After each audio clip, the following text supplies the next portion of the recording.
Bonjour à toutes et à tous, bienvenue à cette session, cette webconférence qui nous amènera sur la côte ouest du Canada, dans la belle province de la Colombie-Britannique. Mon nom est Louise Van Winkle, je suis agente de migration ici à l'ambassade du Canada à Paris et il me fait plaisir d'accueillir nos deux intervenants aujourd'hui que je vous présenterai dans un petit instant.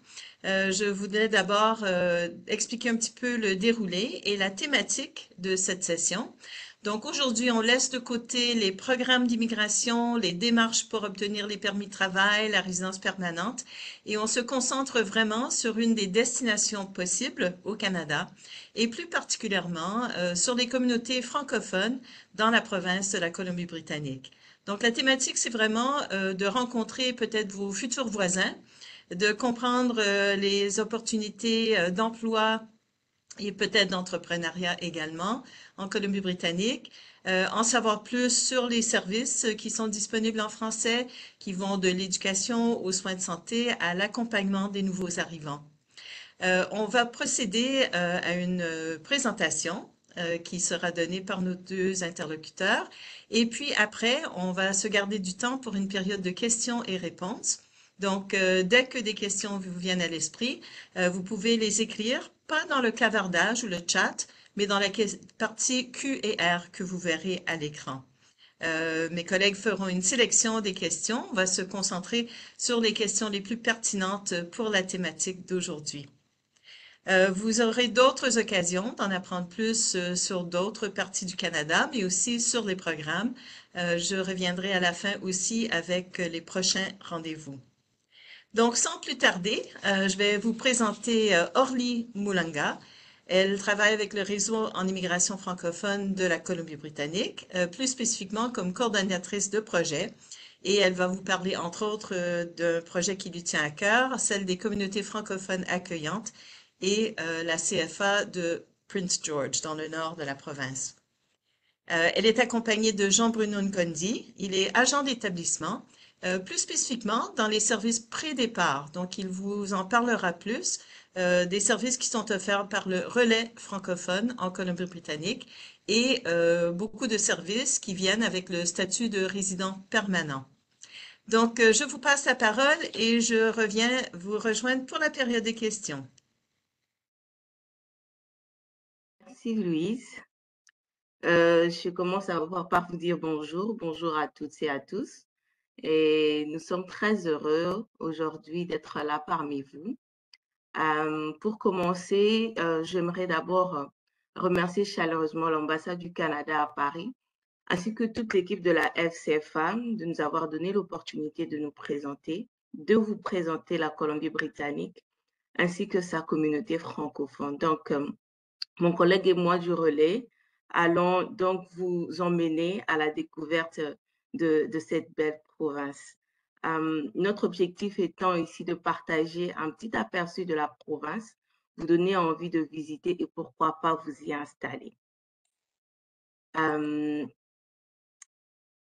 je vais passer mon slide. OK. Donc, bienvenue en Colombie-Britannique. Pour commencer, parlons un peu de sa situation géographique. Où se situe la province? Elle est située sur la côte ouest du Canada et considérée comme la porte du Canada sur le Pacifique. La Colombie-Britannique est la troisième province la plus peuplée au pays, donc au Canada. Elle est bordée par l'océan Pacifique à l'ouest et les montagnes rocheuses et la frontière albertaine à l'est. Le sud de la Colombie-Britannique partage une frontière avec les États-Unis et la province s'étend au nord jusqu'aux frontières de Yukon et des territoires du Nord.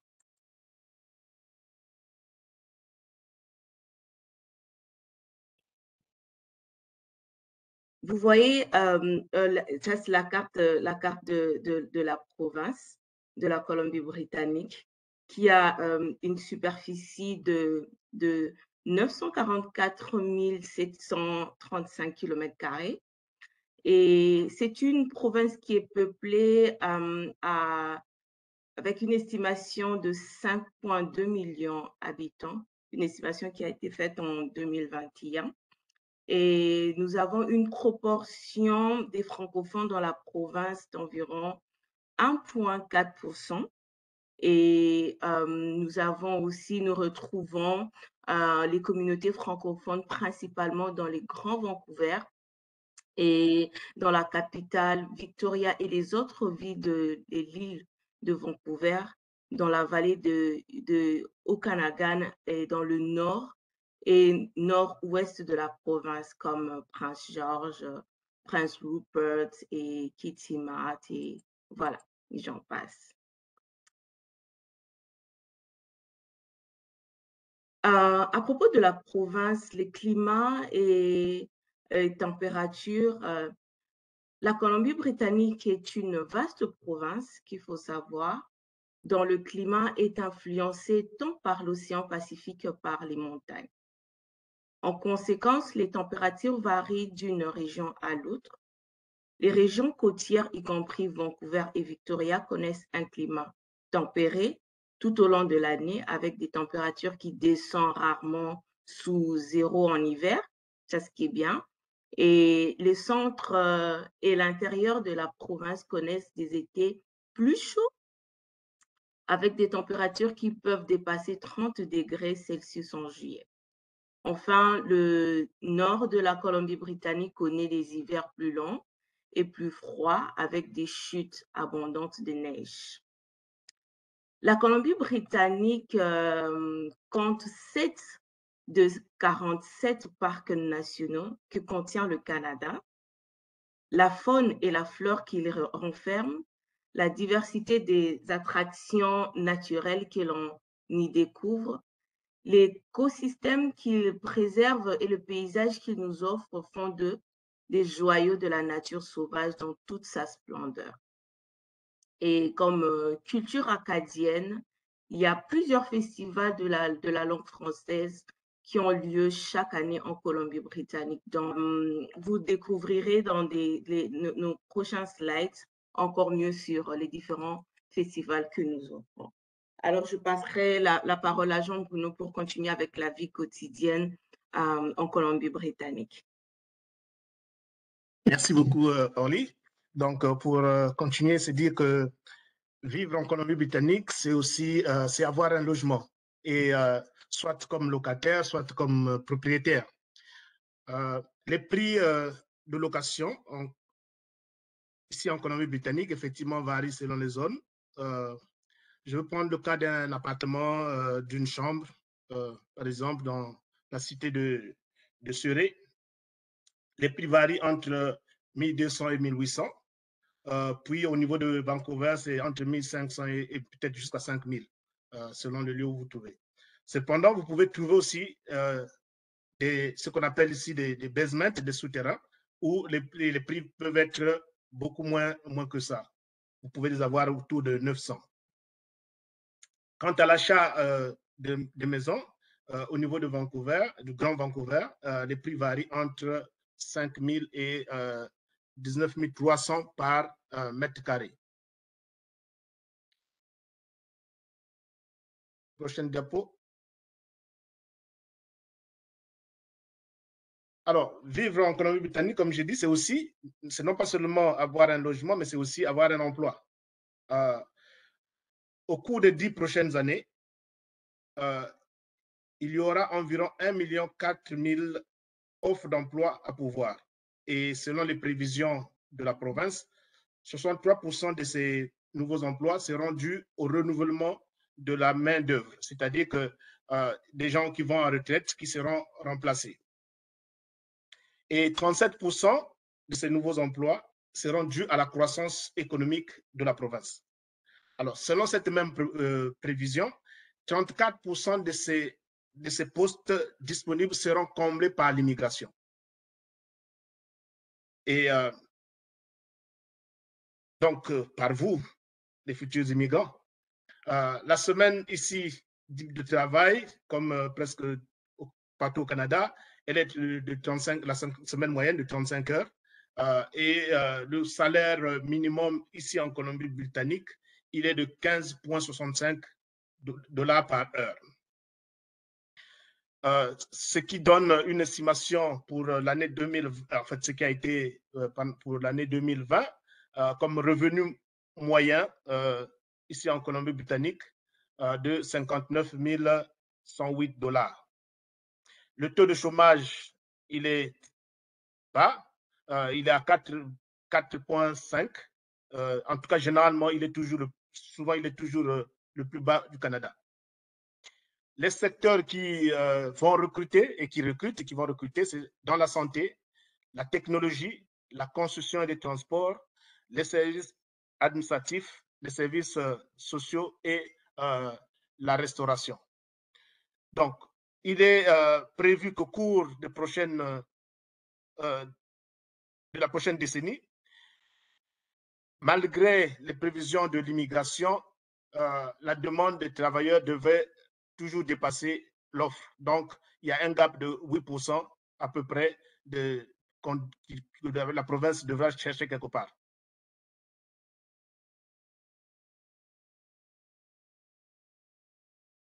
Toujours dans le cadre de vivre en français en Colombie-Britannique, nous avons l'institution que je représente personnellement, qu'on appelle le réseau en immigration francophone de la Colombie-Britannique.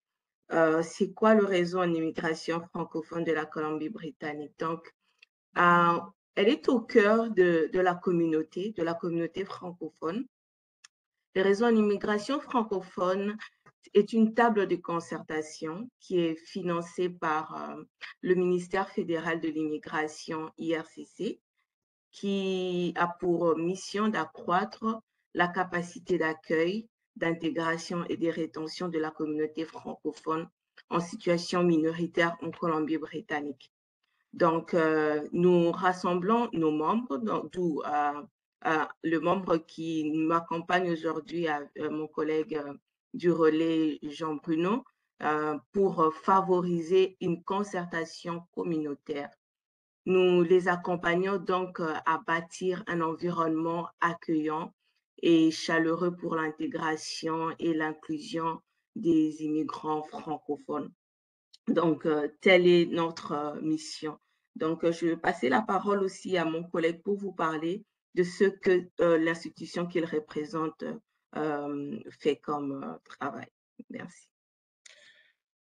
Donc, je représente la coopérative d'immigration francophone, qu'on appelle le relais francophone, qui est un organisme d'accueil, d'établissement et d'intégration qui vous aide à prendre le bon départ lors de votre installation au Canada, particulièrement en Colombie-Britannique.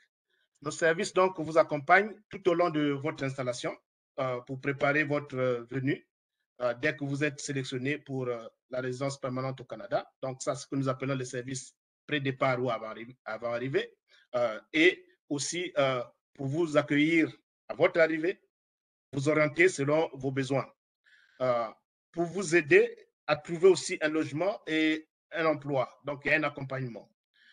Pour vous faciliter les démarches administratives diverses, donc ouverture de compte un peu pour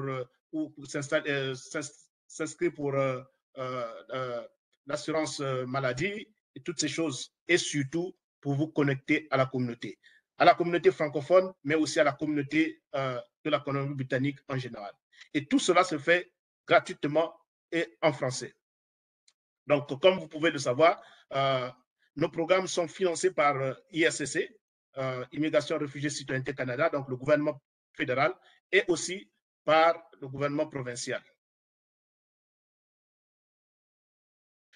Alors, pour parler de l'éducation, oui, en Colombie-Britannique, vous pouvez éduquer vos enfants en français. Les garderies vous trouvez des garderies dans les écoles francophones qui sont gérées généralement par les associations des parents. Cependant, il y a aussi de nombreuses garderies qui sont privées et qui existent. Pour trouver une garderie, vous pouvez visiter, il y a le site de la Fédération des francophones de la Colombie-Britannique où vous avez la liste de toutes les garderies, qu'elles soient celles qui sont gérées par les associations ou encore par le privé. Et le Conseil scolaire francophone, lui, il gère une quarantaine d'écoles primaire et secondaire. Donc, c'est le Conseil scolaire francophone qui est l'institution qui s'occupe des écoles francophones. Au niveau postsecondaire, on a un collège, le collège Éducacentre, et l'université Simon Fraser qui offre des programmes postsecondaires en français, et particulièrement dans l'enseignement et l'administration. Pour parler de la santé, Réseau Santé, qui est un organisme qui assure l'accès en français aux services en santé. Donc, ils essaient de faciliter, de permettre effectivement que les francophones puissent accéder aux soins de santé en français. Il y a donc des cliniques qui sont tenues par des médecins qui peuvent vous offrir des services en français. Bon, souvent pour ces cliniques, le médecin, il est francophone, mais souvent la personne qui assure l'administration n'est pas forcément bilingue. Donc, si vous devez avoir accès à ces médecins, c'est mieux de demander de parler directement au médecin. Et comme ça, il peut, pour celui qui cherche une famille, un médecin de famille, en ce moment, les choses peuvent s'avancer plus facilement. Au niveau des services hospitaliers, il y a des services d'interprétation. Donc, vous pouvez avoir accès aux services par l'interprétation qui est donnée. Vous pouvez avoir des interprètes soit qui seront payés ou bien non payés au niveau de nos organisations pour assurer cela. Et comme disait Orly tout à l'heure, vous pouvez aussi vivre en français sur le plan culturel. Il y a des activités qui sont organisées. La journée de la francophonie, par exemple, la journée d'accueil des nouveaux arrivants que nous organisons souvent. Et vous avez la fête de Saint-Jean, vous avez le festival du bois, vous avez le festival d'été et le festival du maïs, qui sont des activités, effectivement, qui permettent aux francophones de pouvoir participer à une vie culturelle en français.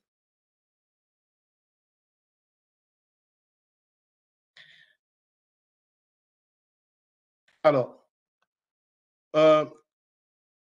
comme cela a été déjà dit, vous pouvez donc recevoir tout au long de votre parcours d'immigration des services d'établissement en français. Les services pré-départ ou avant-arrivée, qui fonctionnent dans le cadre du partenariat de Connexion francophone. Je crois que vous avez déjà lu ou vu quelque part Connexion francophone. Nous sommes là, effectivement, au niveau de l'Ouest pour s'occuper de la Colombie-Britannique et du Yukon. Et au niveau des services d'établissement aussi, il y a le service d'établissement local ou post-arrivée. Et tous ces services, qui soient avant arrivée ou après arrivée, ils comprennent par exemple l'évaluation des besoins. On fait une évaluation de vos besoins et on vous donne de l'information, on vous oriente en fonction de vos besoins, effectivement. Il y a aussi les cours d'anglais qui sont donnés au niveau du collège Éducacentre et peut-être d'autres organisations multiculturelles. Nous organisons des soirées de connexion communautaire qui sont des occasions pour permettre aux nouveaux arrivants de se connecter avec la communauté. Et tous ces services, ils sont personnalisés ou ils sont donnés en groupe sous forme de webinaires comme maintenant. Nous les organisons régulièrement.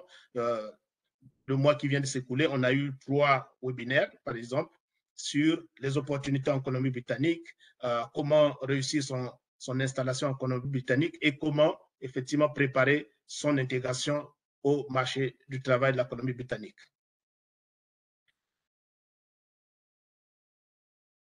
Et après ça, vous avez si vous voulez entreprendre, par exemple, la Société de développement économique est là pour vous accompagner dans la création de votre entreprise. Les services en employabilité aussi sont là, vous assurent un accompagnement personnalisé, comme par exemple comment rédiger votre CV et la lettre de motivation selon le modèle canadien, comment faire le réseautage, et puis ils peuvent élaborer un plan de carrière avec vous, du coaching aussi, et tout ça, ça se fait sur rendez-vous. Et parfois, on peut effectivement mieux vous préparer selon votre niveau d'anglais, on peut vous amener ces mêmes formations un peu en anglais pour vous permettre d'être plus à l'aise.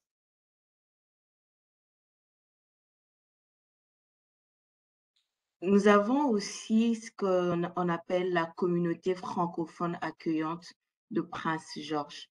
Donc, en 2 mots, ce qu'on peut dire, la communauté francophone accueillante est un programme expérimental financé par le ministère d'Immigration, Réfugiés au Canada pour les nouveaux et nouvelles arrivantes qui viennent s'installer dans cette ville de Prince George. C'est un programme qui offre un tas de services et d'activités pour faciliter l'établissement et l'intégration.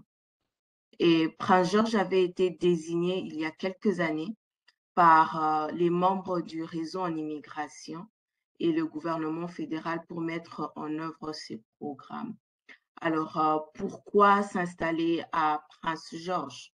Prince George est une ville, bien évidemment, dans la province de la Colombie-Britannique, et c'est une ville qui est abordable.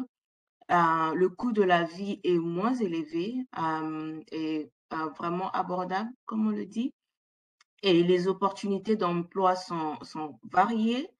Et aussi, elle a une communauté francophone qui est très ancrée dans la communauté et très chaleureuse et accueillante.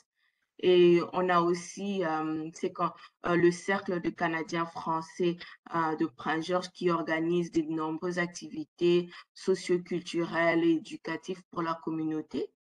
Et il y a aussi, comme vous voyez, on a une agente de terrain sur place qui vous aide, qui vous accueille, qui vous oriente, qui vous permet à vous intégrer, qui répondra à toutes vos questions. Et il y a aussi l'accès aux soins de santé qui est centralisé et performant. Il y a aussi la qualité de la scolarisation qui est vraiment aussi importante et qui est abordable aussi. Et puis, c'est une ville de taille idéale, comme on le dit, et qui a autour de 74 habitants. Vous retrouverez à Prince George, comme on dit que c'est une ville à taille humaine. Et elle est aussi vraiment, comme on dit, que la nature est à portée de main quand vous êtes à Prince George. Prince George compte 100 parcs et pas moins de 1600 lacs et rivières aux alentours. Les conditions climatiques sont exceptionnelles. Il y a plus de journées ensoleillées à Prince George que dans les restes de la Colombie-Britannique. Donc, les taux d'enneigement est par ailleurs favorable aux sports d'hiver comme les skis, les snowboards et les patins. Et il y a aussi des loisirs, les loisirs pour tous. La culture aussi, comme on dit, la culture, la ville de Prince George a la culture en partage. Donc, Prince George, la ville est connue pour sa diversité culturelle, puisque 7000 personnes parlent une autre langue que le français ou l'anglais. Elle propose de nombreux événements électriques comme les festivals Heatwave en juin et l'Afro Fest en septembre. Donc, on vous invite donc à visiter le site Bienvenue à Prince George pour avoir de plus en plus d'informations sur la ville de Prince George, ainsi que la communauté francophone accueillante. Alors, ce qu'on peut dire en résumé pour pourquoi s'installer en Colombie-Britannique, donc, c'est par rapport à sa situation économique qui est dynamique, à l'opportunité d'emploi, la vie sociale et les communautés francophones, comme on l'a dit tout à l'heure, qui est vraiment ancrée et très chaleureuse. Et nous avons aussi une bonne qualité vie et développement professionnel.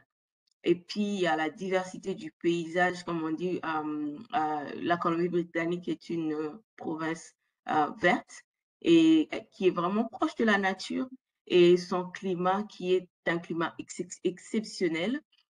Donc, le climat le plus doux du Canada qui favorise les activités en hiver tout comme en été. Voilà, et voilà pour plus d'informations. Comme on vous a dit, nous travaillons avec beaucoup d'autres partenaires et on vous invite à visiter notre site du RIF, comme on le dit, du Réseau d'immigration francophone, ainsi que notre page Facebook, Twitter. Donc, vous verrez là à votre écran les différents contacts. On a aussi l'annuaire de services en français en Colombie-Britannique, dans laquelle vous trouverez beaucoup d'opportunités d'emploi et beaucoup d'informations aussi. Nous avons aussi des infolettres et tout, donc je vous inviterai à vous enregistrer. Il y a, comme mon collègue l'a dit, le site du relais francophone de la Colombie-Britannique, Vivre en Colombie-Britannique, ainsi que les contacts qui pourront vous aider. Et puis, Connexion francophone et ainsi que la carte interactive de la FCFA qui va vous permettre aussi d'avoir plus d'informations sur les différents détails de la province de la Colombie-Britannique, ainsi que notre site Bienvenue à Point-Georges, comme je disais tout à l'heure, ainsi que les différents réseaux sociaux que nous avons. Et tout ça, c'est financé par notre bailleur IRCC. Je ne sais pas si mon collègue Jean-Bruno a un dernier mot et puis nous pourrons passer la parole à Louise. Merci. Non, merci, Orly. Je crois qu'on peut passer aux questions si possible. Merci beaucoup pour toute cette information. Donc, Orly Moulanga présentait pour le réseau en immigration francophone de la Colombie-Britannique. Elle est coordonnatrice de projet et particulièrement active avec l'initiative de la CFA, pas les Francs, mais les communautés francophones accueillantes de Prince George, une ville plutôt dans le nord de la province. Et Jean-Bruno Nkondi, qui est agent d'établissement avec le relais francophone et est très actif dans les services pré-départ, les services disponibles pour les personnes déjà sélectionnées pour la résidence permanente au Canada. Mon nom est Louise Van Winkle, donc je suis en direct de Paris et très heureuse d'être en communication avec nos présentateurs qui, eux, sont au Canada, sur la côte ouest, dans la belle province de la Colombie-Britannique. On a quelques minutes pour une période de questions et réponses. Donc, un petit rappel, il faut mettre vos questions dans la partie Q et R et pas dans le chat ou le clavardage. Et puis, comme je l'indiquais au début de la présentation, on veut vraiment se concentrer sur la Colombie-Britannique, sur les communautés francophones, sur la vie en français. Mais on peut reprendre aussi des questions relatives au sujet évoqué, les opportunités d'emploi, le logement, l'éducation. Pour plus d'informations sur les programmes d'immigration, je vous inviterai à consulter notre page Facebook. Nous avons organisé récemment des journées mobilité, c'était au début du mois de juin, et toutes les conférences ont été enregistrées. Donc, je vous invite à recréer les conditions du direct, à suivre ces conférences qui restent disponibles sur notre page Facebook. Vous avez une présentation sur tous les programmes d'immigration temporaire, donc pour les permis d'études et permis de travail. Une autre présentation sur la résidence permanente, donc tous les programmes comme Entrée Express, les programmes des candidats des provinces, ou encore le programme pilote d'immigration vers les communautés rurales et du Nord, qui inclut des communautés qui sont dans la province de la Colombie-Britannique. On va passer maintenant aux questions. Une première question qui vient de Mohamed. Est-ce que la seule voie d'immigration en Colombie-Britannique est l'obtention d'un contrat de travail? Je vais peut-être débuter la réponse et je vous inviterai à ajouter des éléments. Pour obtenir un permis de travail temporaire, dans la plupart des cas, il faut une offre d'emploi. Mais pour la résidence permanente, le Canada a une approche qu'on peut décrire comme une approche de capital humain. Donc, il est possible, par exemple, dans le programme Entrée Express, de déterminer si vous rencontrez les critères de base et ensuite passer les tests de langue, faire évaluer votre diplôme. Et la sélection est faite sur l'ensemble de ces critères qui représentent vos possibilités de réussir sur le marché du travail au Canada, mais sans forcément avoir besoin d'avoir une offre d'emploi. Alors, je ne sais pas si Orly ou Jean-Bruno, vous voulez rajouter peut-être des exemples qui vous viennent à l'esprit de personnes qui ont immigré en Colombie-Britannique sans forcément avoir déjà une offre d'emploi? Non, mais je pense que c'est un peu ce que Louise vient de dire. C'est soit pour les gens qui ont un permis de travail, si c'est un permis de travail genre PVT effectivement, ils n'ont pas besoin d'une offre d'emploi, ou encore vous accompagnez votre partenaire qui, lui, a déjà un emploi qualifié. Effectivement, vous pouvez avoir droit à un permis de travail. Et donc, sinon, les autres, c'est vraiment nécessairement une offre d'emploi. Voilà, donc je pense que c'est... Je crois que lui, je connais ça mieux que moi. Oui. La prochaine question concerne le RIF, donc le Réseau en immigration francophone de la Colombie-Britannique. Est-ce que vous aidez aussi les nouveaux arrivants qui ont une résidence temporaire, par exemple un permis ouvert vacances-travail, comme Jean-Bruno vient de mentionner, mais qui ont comme objectif de demander la résidence permanente? Donc, est-ce que les services peuvent être offerts quand les gens ont un statut temporaire au Canada, s'ils souhaitent s'établir de façon permanente? Oui, je crois que c'est moi qui vais répondre à cette question. Oui, effectivement.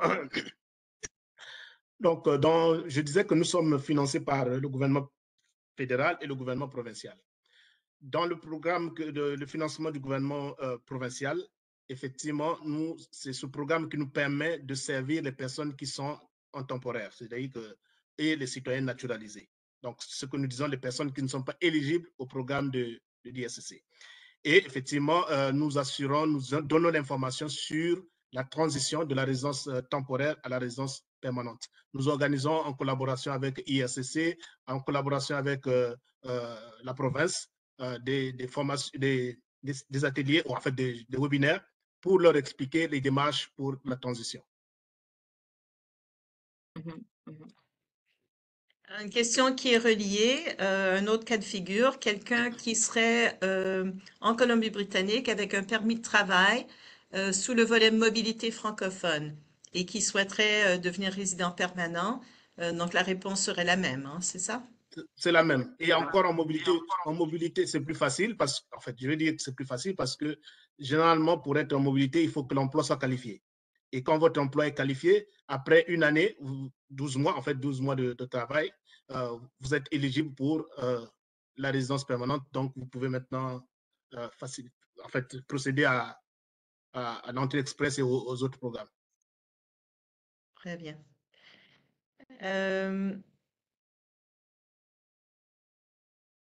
Petit problème d'affichage ici. Une question concernant Prince George.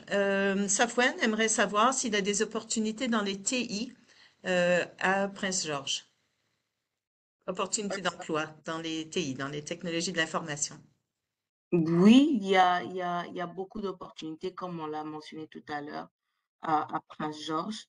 Donc, il peut visiter notre site Bienvenue à Prince George. On a aussi des offres que nous postons aussi dans notre page web Bienvenue à Prince George.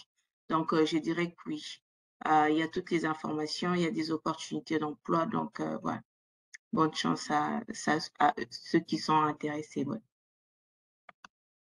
Je sais que de façon générale, c'est un des secteurs prioritaires en Colombie-Britannique. Dans le programme des candidats des provinces, il y a un programme spécial pour les travailleurs en technologie. Donc, je crois qu'un autre site qui pourrait être intéressant, c'est BC Tech, qui donnerait aussi des renseignements sur le potentiel dans ce domaine-là.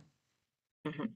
Une question d'Anis, qui est conscient que certains métiers au Canada sont réglementés et aimerait savoir comment obtenir les brevets pour les métiers réglementés en Colombie-Britannique, donc certificat ou brevet. Est-ce que vous avez des indices comme source d'information? Alors là, si je peux répondre à cette question, on a nos membres, comme on l'a dit tout à l'heure, Educacentre, qui est aussi une organisation qui offre des services aux nouveaux arrivants. Et ils offrent des formations professionnelles. Je crois que Jean-Bruno pourra me compléter par rapport à ça. Donc, c'est aussi une ressource aussi très intéressante qui pourrait intéresser ceux qui veulent avoir une formation certifiée. Oui, pour les emplois qualifiés, le conseil serait de prendre d'abord contact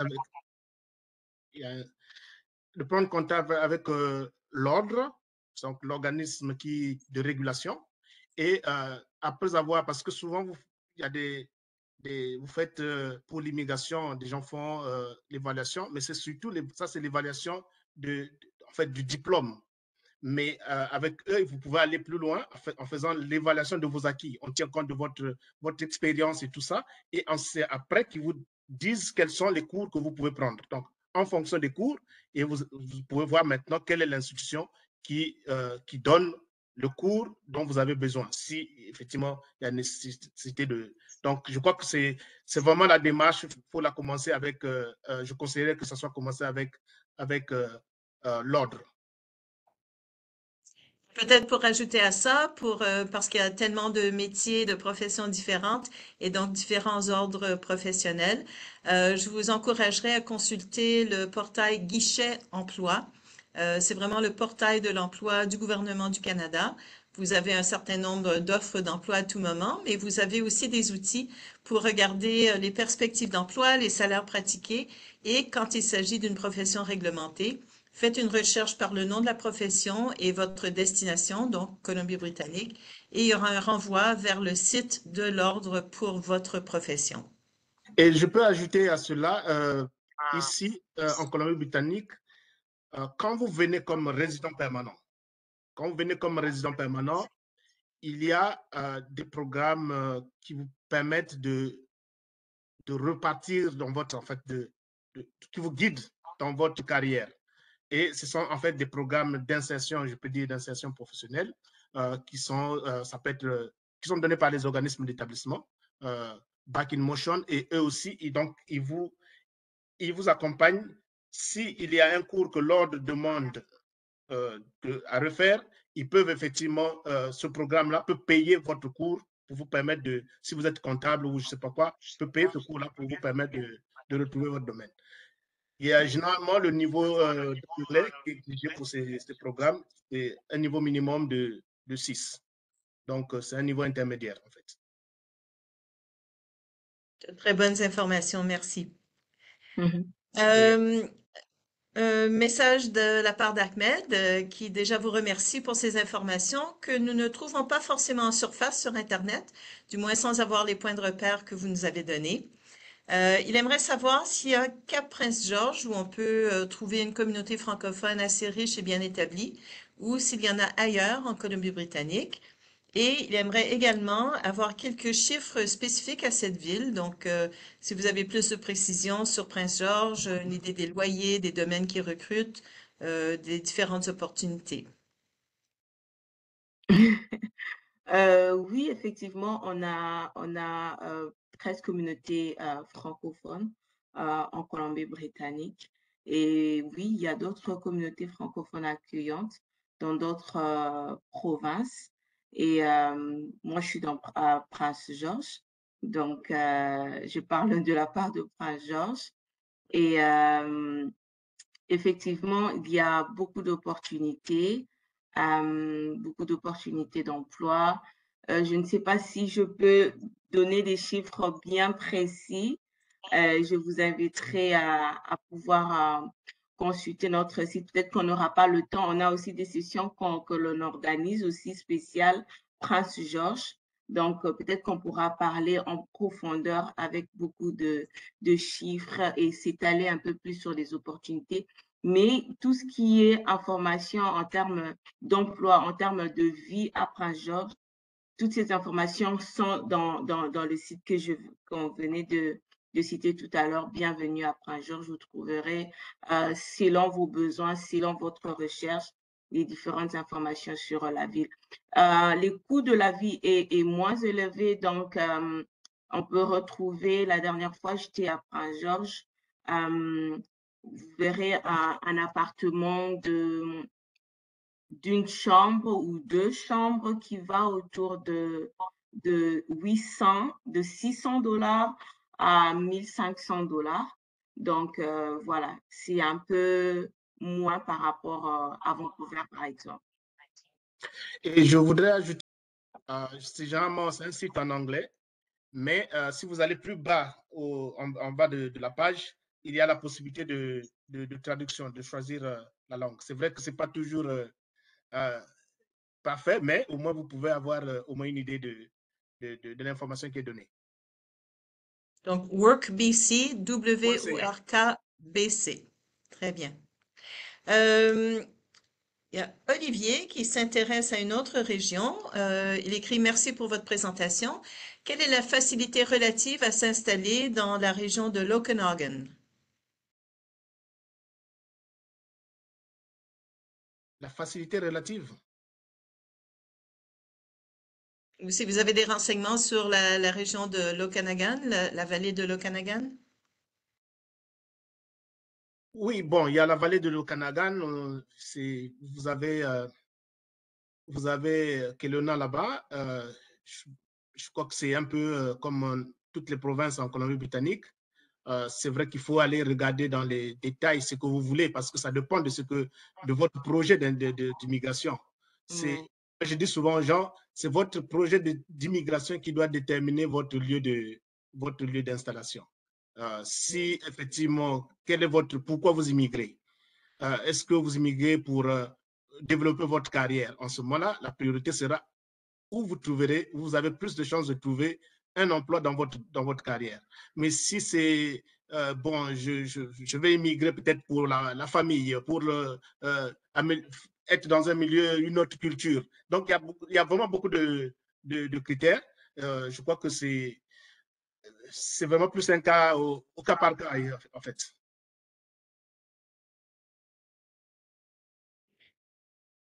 Je continue dans les questions. Andrea se joint à nous de Quito, en Équateur, et demande si les programmes sont les mêmes pour les personnes de l'Amérique latine. Demande aussi où il peut trouver des renseignements sur les emplois, peut-être appeler ces sites-là. Question plutôt pour moi peut-être, combien de temps est-ce que ça prend pour obtenir les documents pour pouvoir immigrer? Donc, je vous laisse répondre sur les premières questions et je reviendrai sur les délais de traitement. Oui, bon. Pardon, Vas-y, Oli, vas-y. j'ai une collègue qui venait d'arriver le mois passé qui vient exactement de Quito, de l'Équateur, et à partir de l'Équateur, qui a postulé à un poste ici, qui est venu grâce à la mobilité francophone. Et voilà, c'est possible. C'est juste pour répondre à cette question, oui. Et voilà. Donc, effectivement, peut-être pour compléter, les programmes s'appliquent de la même façon à tout le monde, peu importe le pays de citoyenneté, le pays de résidence. La seule exception, sont les accords de mobilité des jeunes. Le Canada a signé des accords avec 36 pays, et donc ça facilite l'obtention de permis pour des jeunes de 18 à 35 ans, parce que les Canadiens peuvent aussi aller dans ces pays-là, avoir une expérience à l'international. Donc, pour ces programmes-là, vous trouverez l'information sous Expérience internationale Canada. On a mentionné le programme Vacances-Travail, ça fait partie de ces accords de mobilité des jeunes.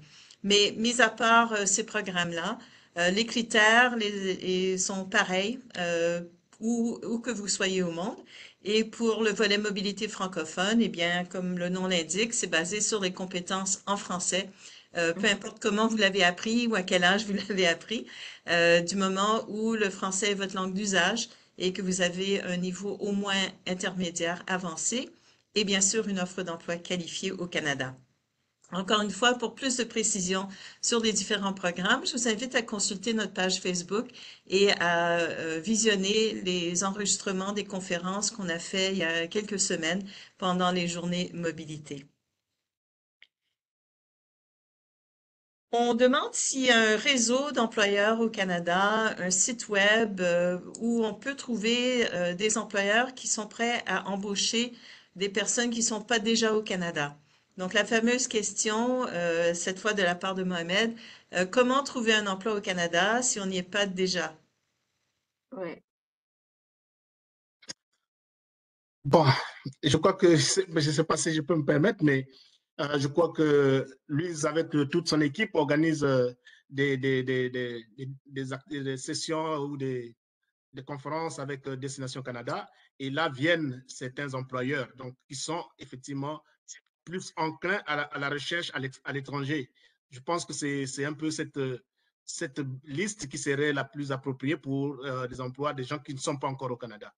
Oui, c'est vrai qu'il y a des gens qui sont déjà au Canada, il y a des employeurs au Canada qui peuvent recruter, qui ne vont pas à destination, mais je dirais que la proportion est moindre parce que ces gens, généralement, recherchent beaucoup plus parmi les gens qui sont ici.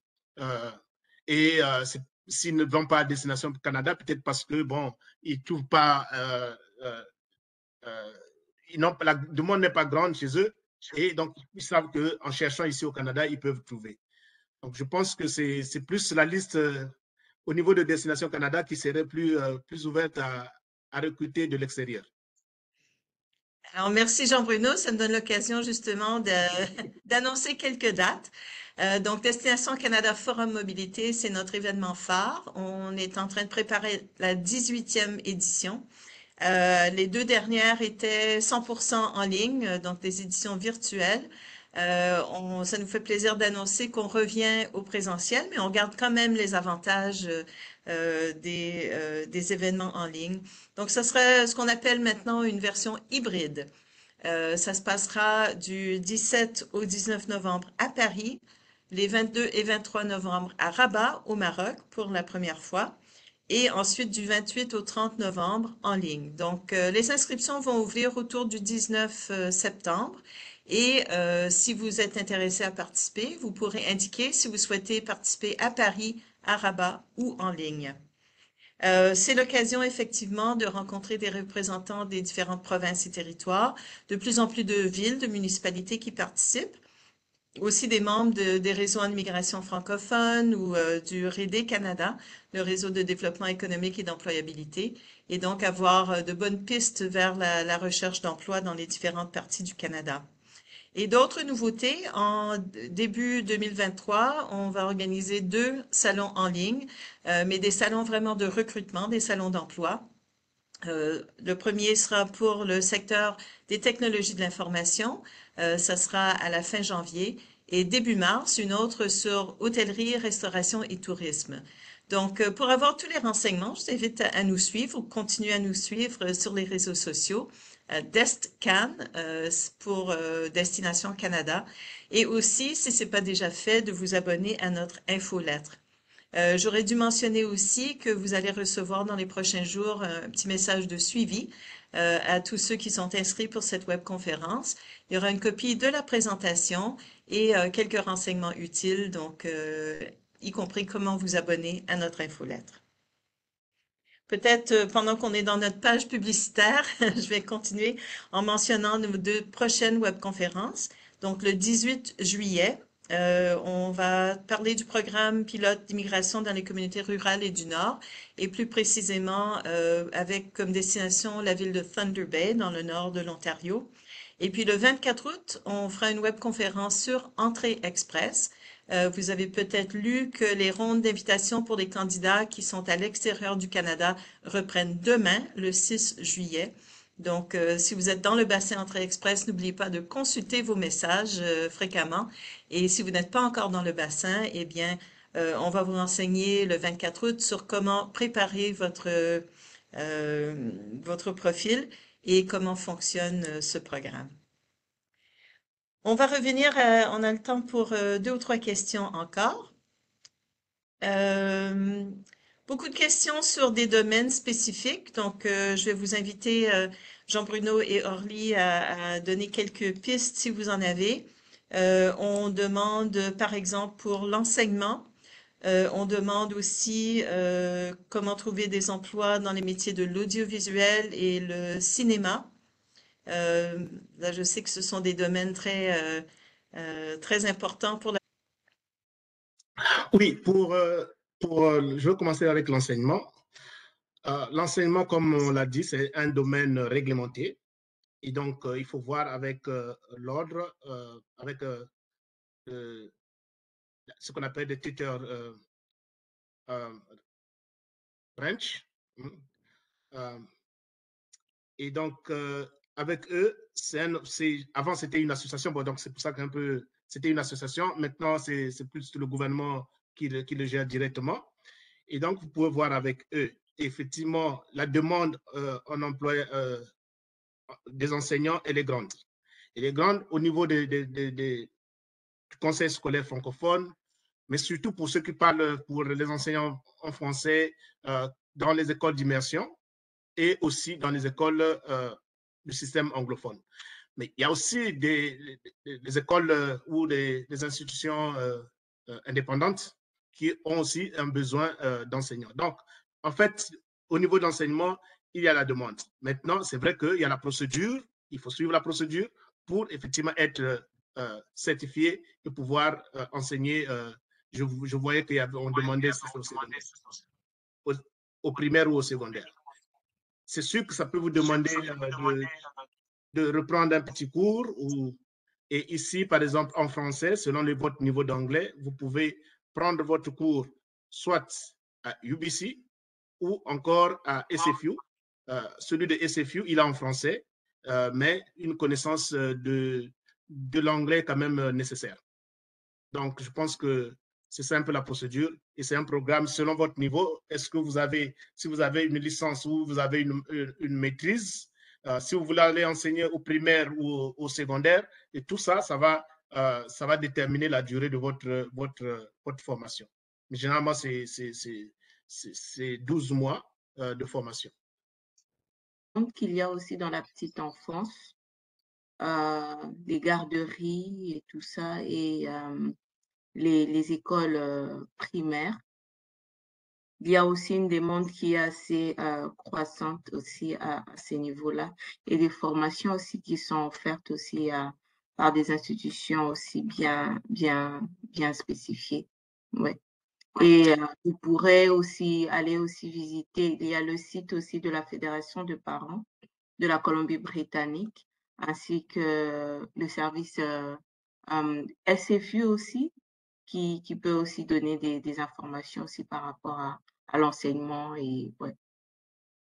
Maintenant, quant à l'audiovisuel, bon, ça dépend parce qu'il y a c'est plusieurs choses là-dedans.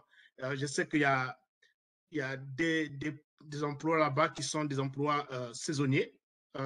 Donc, c'est vraiment les périodes où il y a, où il y a on monte beaucoup plus de films. Oui, il y a cette demande-là. Mais aussi, il faut dire quand même que c'est vrai que c'est un domaine qui est, il est quand même un peu fermé. Donc, c'est pour ça que moi, sur ce domaine-là, je conseille surtout de pouvoir faire recours à si vous voulez, à des sociétés de placement ou encore, en fait, les chasseurs de tête, mais les sociétés de placement qui sont spécialisées dans le domaine de l'audiovisuel. Je sais qu'il y a une branche aussi du Vancouver Economic Commission, VEC, qui s'occupe de beaucoup de questions de cinéma, donc peut-être des pistes dans leur site web et en suivant les actualités sur les différents tournages, que ce soit télévision ou cinéma. On sait que c'est une industrie très importante en Colombie-Britannique. Tout à fait. On arrive à la fin de notre temps alloué. Et il me reste à remercier très chaleureusement déjà tous nos participants, quelques centaines de personnes en ligne et comme on a vu de partout au monde, et surtout nos présentateurs, Orly Moulanga et Jean-Bruno Nkondi, qui étaient en direct avec nous de la Colombie-Britannique. Je souhaite à tout le monde un excellent été, bonne chance dans vos projets. Profitez-en pour continuer vos recherches, vous informer et rendez-vous pour nos prochaines activités en ligne ou en personne. Merci encore, à bientôt. Merci, au revoir. Merci, au revoir.